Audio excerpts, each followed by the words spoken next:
Hi, I'm Gary Kravitz. Welcome to the K stands for contract and our latest episode on lessons in leasing.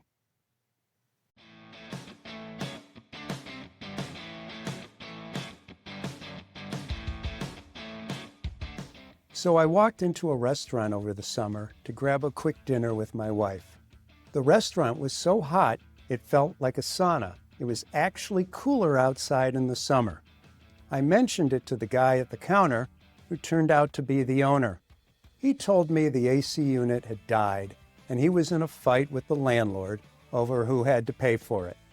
I asked whether he had had an attorney review the lease before he signed it. He said no.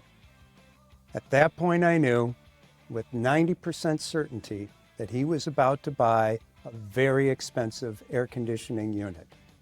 Why? Because the clear majority of commercial leases written by landlords require tenants to maintain, service, and replace their HVAC systems and components. I negotiate leases for both landlords and tenants, and when I represent tenants, this issue always gets my attention. 2 points matter most.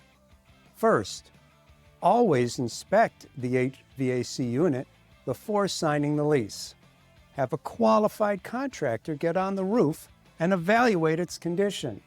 Replacements can cost thousands of dollars, and once you sign the lease, congratulations, it's your problem. Second, try to negotiate some form of cost sharing, especially if the unit isn't new. That might mean a deductible, amortized replacement cost, or having the landlord cover the full replacement of an old unit. Contact me if you want to avoid unwelcome leasing surprises like this.